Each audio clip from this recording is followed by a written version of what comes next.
David accomplissait la loi, il ne voulait point faire de mal à son prochain, fût-il son pire ennemi. Yeshua a accompli la loi en donnant sa vie pour ses ennemis. Les scribes et les pharisiens n'avaient pas la loi dans leur cœur. Ils l'envoyaient seulement la lettre. Ils ne la méditaient pas dans le but de vivre dans son essence. Mais ils n'envoyaient que la lettre. Ils ne voulaient s'arrêter qu'à sa pratique littérale sans aller plus loin. Et plus loin, c'est le côté spirituel de la loi. Vous vous souvenez peut-être de la réponse que Yeshua a donnée à l'homme riche qui vint auprès de lui pour s'enquérir de la manière d'être, de rentrer dans la vie. Quelle fut la réponse du Christ? Et voici un homme s'approcha et dit à Jésus, Maître, que dois-je faire de bon pour avoir la vie éternelle? Il répondit, pourquoi m'interroges-tu sur ce qui est bon? Un seul est bon. Si tu veux entrer dans la vie, observe les commandements. Lesquels? Lui dit-il. Et Yeshua répondit, tu ne tueras point, tu ne commettras point d'adultère, tu ne déroberas point, tu ne diras point de faux témoignages, honore ton père et ta mère, et tu aimeras ton prochain comme toi-même. Le jeune homme lui dit, j'ai observé toutes ces choses, que me manque-t-il encore? Yeshua lui dit, si tu veux être parfait, va, vends ce que tu possèdes, et donne-le aux pauvres, et tu auras un trésor dans le ciel. Puis, viens et suis-moi. Après avoir entendu ces paroles, le jeune homme s'en alla tout triste, car il avait de grands biens. Je me permets de vous faire remarquer que ces paroles de Yeshua ont été amputées de la moitié de la loi. Et pour faire clair, ils ont aussi amputé cette phrase que Yeshua a dite. Tu aimeras le Seigneur ton Dieu de toute ton âme, de tout ton cœur, de toute ta pensée. Et tu aimeras ton prochain comme toi-même. Comme nous l'avons remarqué, Yeshua a dit qu'à ces deux paroles se rapportent la loi et les prophètes. La loi n'est pas composée de 6 commandements, mais de 10 commandements. Les 4 premiers dérangent, car ils proscrivent le polythéisme, l'idolâtrie et le respect du nom de Dieu, et l'inobservance du sabbat. Comme nous le constatons aujourd'hui, ce sont des contraintes insupportables pour les doctrines contemporaines. Par cela, nous devons comprendre que la loi ne doit pas être observée, tant dans la lettre que dans l'esprit. Pas étonnant que la société d'aujourd'hui soit si mauvaise. Selon Elohim, la loi doit nous changer quand on la met dans nos cœurs. Étant petits, nos parents nous faisaient répéter des poèmes, des récitations plusieurs fois jusqu'à ce que notre mémoire en soit imprégnée. On finissait par faire un avec cette récitation, ce poème.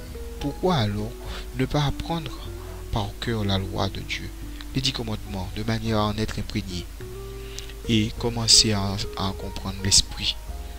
C'est le but, être imprégné des commandements qui nous conduisent à la vie. Parce que les commandements nous appellent au sacrifice qui est agréable à Dieu. Mais nous ne voulons pas nous sacrifier, alors nous préférons abolir, effacer tous ceux qui nous appellent au sacrifice de soi. Pourtant, c'est bien ce que Yeshua a fait sur la croix, sur le bois. Il a accompli la loi, l'esprit de la loi, l'amour, puisque l'accomplissement de la loi, c'est l'amour.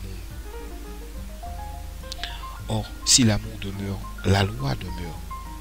Notre salut dépend de l'observance de la loi. La grâce intervient parce que nous avons systématiquement transgressé la loi. Et sans la grâce, point de salut.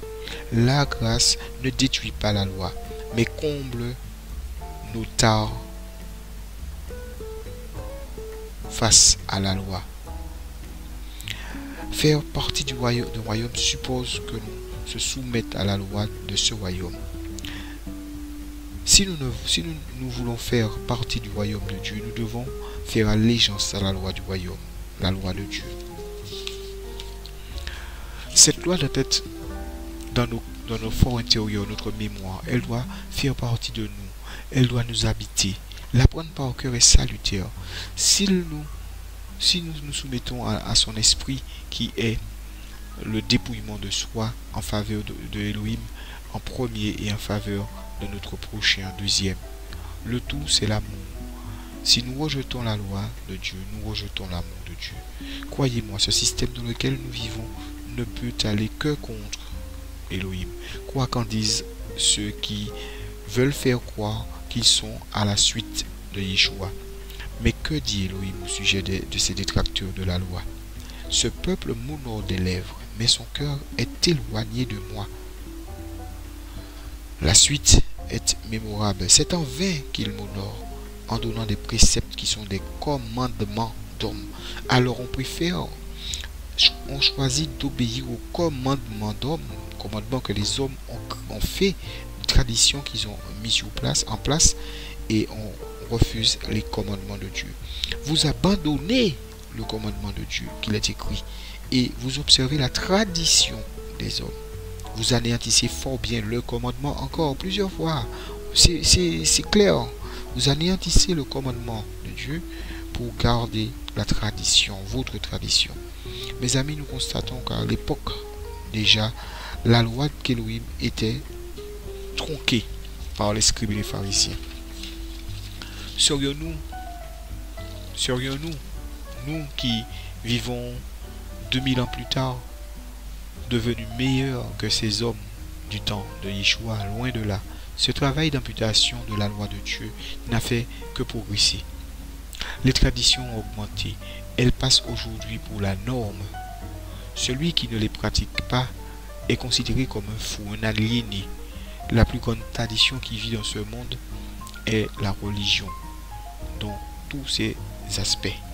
Elle fait alliance avec le monde, elle commerce avec le monde, elle dépend du monde.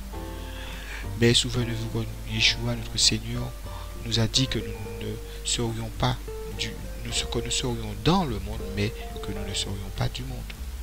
Nous pouvons vivre dans le monde en gardant les commandements d'Elohim et par voie de conséquence faire partie du royaume de Dieu. Ainsi qu'il est écrit, vous êtes citoyens du royaume. Croyez-vous qu'un royaume est sur le point de s'établir sur la terre? Croyez-vous en cette promesse? Croyez-vous qu'un royaume est sur le point de s'établir sur la terre? Si tel est le cas, vous devez vous habituer avec son système, son fonctionnement. Cette loi qui est l'ombre des choses à venir sera la base du bon fonctionnement du royaume. Comment quelque chose du passé peut-elle donner une ombre sur le futur, puisqu'elle ne doit plus être là dans le futur? La projection d'une ombre atteste de l'existence de l'objet qui est soumis à la lumière. Si la loi projette son ombre dans le passé, c'est qu'elle sera dans le futur. Voilà un des mystères que l'homme n'essaie pas de comprendre. Il préfère en créer d'autres comme la Trinité, le pain et le vin et d'autres encore. Souvenez-vous que Yeshua dit aux pharisiens qu'il anéantissait la loi au profit de leur tradition et qu'il faisait bien d'autres choses encore. Voilà une autre manière d'honorer Elohim des lèvres. On dit bien que Dieu est bon, et c'est vrai. Mais le plus souvent, ceux qui le disent mentent. Si vous devez faire une randonnée en montagne et que vous avez besoin pour cela d'avoir un plan pour ne pas vous perdre et que deux personnes viennent à vous en vous soumettant chacun un document à l'usage, vous ressentez beaucoup de sympathie pour une et pour l'autre, c'est de l'antipathie. Il est certain que vous prendrez le document de la main de la personne aimante. Vous avez confiance. Pourquoi faisons-nous le contraire quand il s'agit d'un Dieu que nous disons bon? Comment pourrait-il nous donner quelque chose qui nous ferait du mal? Nous ne devons pas dire que Dieu est bon si nous ne gardons pas ses commandements. En disant cela, nous nous abusons. S'il est bon, sa loi est bonne. La carte qui va nous permettre de traverser ce monde est bonne et nous devons la chérir et la garder sous nos yeux et dans nos cœurs chaque jour. La loi de Dieu est une loi de vie Et si nous aimons la loi, et si nous aimons la vie, nous devons aimer la loi. Tous les sacrifices ont été abolis dans celui de Yeshua. C'est cette loi-là qui a été détruite par l'accomplissement de la loi d'amour par Yeshua sur le bois, la loi sacrificielle. Maintenant, ces paroles nous portent à méditation. Et la méditation doit nous porter au changement radical. Nous devons revenir à l'obéissance à la loi de Dieu. Elle n'est pas morte, la loi. Elle doit vivre en nous. Et nous vivrons par elle. Il n'est pas question d'observer la loi à la manière des pharisiens. Jésus a observé la loi, Yeshua a observé la loi, mais il l'a observé selon l'esprit de la loi. Nous ne pouvons pas observer une loi parce que nous la regardons comme une charge. Nous regardons la lettre comme une charge. Mais si cette loi était dans nos cœurs, comme Jésus, Dieu l'a voulu et le veut encore, elle serait supportable.